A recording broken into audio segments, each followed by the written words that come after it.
Le conte de la maman fourmi qui n'avait pu mettre au monde son petit bébé.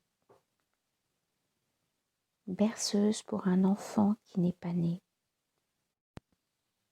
Peut-être ne le savez-vous pas, mais au pays des fourmis, certaines femmes enceintes décident de ne pas garder leur bébé dans leur ventre. Pour des tas de raisons, de difficultés, de peur ou parce qu'elles ne se sentent pas prêtes à devenir maman.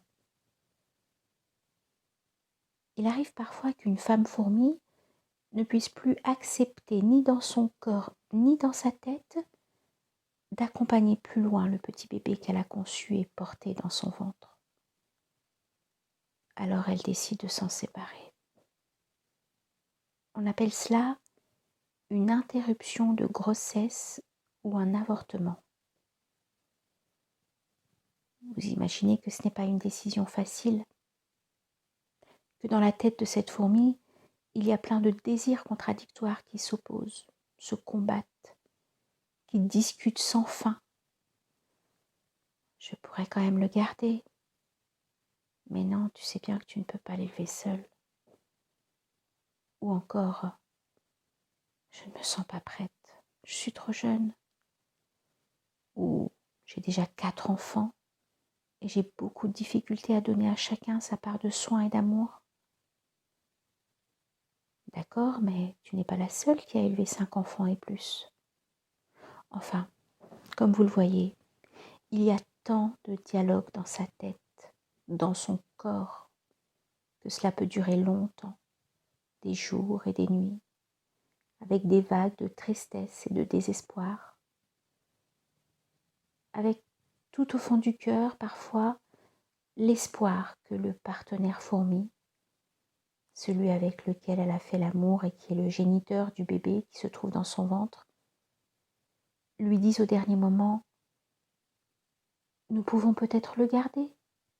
Je suis d'accord que ce bébé soit là. On va s'arranger pour l'élever. Mais cela arrive très rarement au pays des fourmis. Aussi, je voudrais vous offrir le petit poème qu'a écrit une maman fourmi qui s'appelait Liégeau. C'est une petite berceuse qu'elle chantonnait à son bébé quand il était encore dans son ventre et qu'elle savait qu'elle ne pouvait pas le garder. Petit embryon qui n'aura jamais de nom, petit embryon qui a fait de mon ventre sa maison, petit embryon qui tient bon, petit embryon qui a choisi une maman qui te dira non.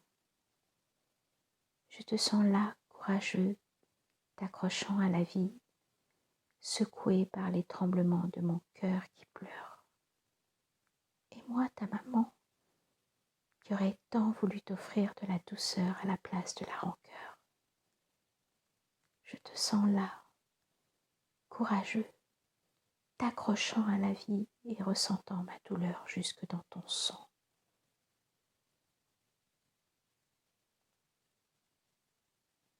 En sachant que tu ne verras jamais le firmament.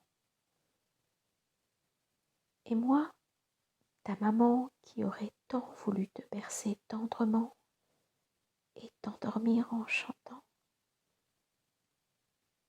je ne te donnerai pas le jour, petit amour, car depuis un moment, c'est la nuit dans ma vie.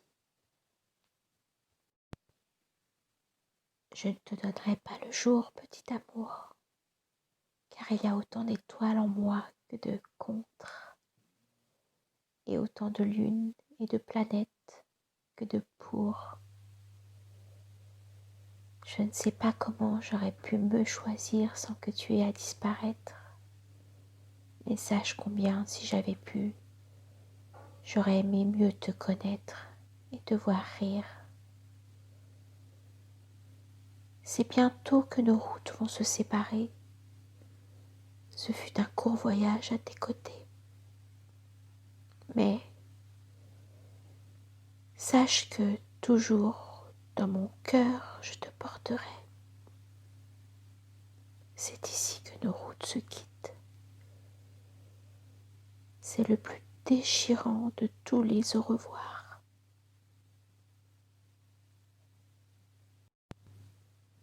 Puisses-tu un jour me pardonner de ne pas avoir continué avec toi. Puisses-tu être au royaume des tendres bébés qui n'ont pas vu le jour. Puisse cet acte m'éclairer pour me guider vers un peu plus d'amour envers la vie. Envole-toi. Une vie meilleure t'attend, petit amour qui ne verra le jour. Puisses-tu être accueilli dans la lumière de l'univers, celle qui a été ta génitrice pour si peu de temps, celle qui n'a pu être une maman, celle qui a choisi l'avortement.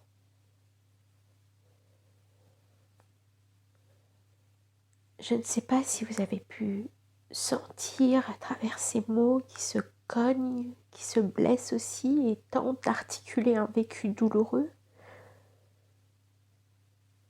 combien une telle décision peut être déchirante et peut laisser des traces durables dans le corps d'une femme fourmi. C'est pour cela qu'il est important, je crois, de mettre des mots, de parler au bébé et même de lui offrir un petit espace de son imaginaire pour lui permettre de vivre ce passage difficile vers autre chose que la vie, quand on ne peut l'accompagner au-delà de quelques semaines.